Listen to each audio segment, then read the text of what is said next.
voulait garder nos employés, c'est sûr qu'on n'a pas eu le choix d'ajuster les salaires. Dans notre cas, à nous autres, chez Gilbert, on a fait faire une étude salariale en Estrie.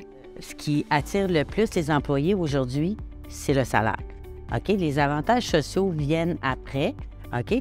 Mais pour retenir un travailleur, aujourd'hui, il faut que le salaire soit présent parce qu'avec la pandémie puis la pénurie de main-d'œuvre, c'est exponentiel les salaires. C'est tout simplement de la surenchère. La flexibilité des horaires, bien ça aussi, on a été obligé d'être assez consignant là-dessus. Là. Travail-famille, comme on dit, on n'a vraiment pas le choix. Fait qu'on s'est adapté aussi à ça dans les 3 dernières années. Le recrutement à l'étranger, depuis 2014 qu'on recrute à l'étranger, on a recruté beaucoup de travailleurs philippins, des Mexicains, des Tunisiens. On est rendu à peu près autour de 24 travailleurs étrangers sur une population en usine de 55 à 60 employés. Si on n'aurait pas eu les travailleurs étrangers, Gilbert n'aurait jamais eu une croissance aussi grande dans les 10 dernières années.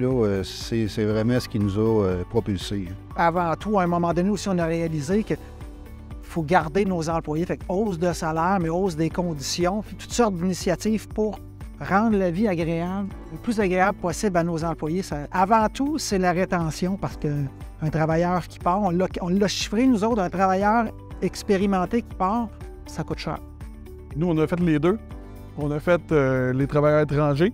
On va avoir 23 Philippins chez nous. Mélangé avec la robotisation. On a investi beaucoup dans la robotisation des dernières années. Plus la numérisation, on travaille beaucoup dans le 4.0. Donc, tout ça mélangé ensemble, c'est ça qui nous permet de grandir. Nous, notre recrutement, qu'est-ce qui nous a aidés, c'est on a fait une campagne de recrutement sur les médias sociaux. L'année passée, on cherchait beaucoup de monde. Puis, on a augmenté nos salaires, on s'est mis au marché. On a fait notre campagne de recrutement. On a réussi à embaucher des gens très qualifiés. Il faut se vendre. Avant, c'était les employés qui se vendaient, mais aujourd'hui, c'est nous. C'est l'employeur qui faut se vendre. Un des aspects qu'on a porté une attention particulière, c'est sur le climat de travail. Au sein de notre équipe de production, on avait certains joueurs qui voyaient plus souvent le verre à moitié vide plus qu'à moitié plein. Bien, on a quand même clairement mentionné que là, maintenant, cette attitude-là ne nous convient plus. On a dit là, on veut une belle ambiance de travail. On veut avoir du plaisir au travail. Puis, bien, il n'y a pas personne qui est attaché à son établi. Il n'y a pas personne qui est obligé de venir travailler chez nous, là.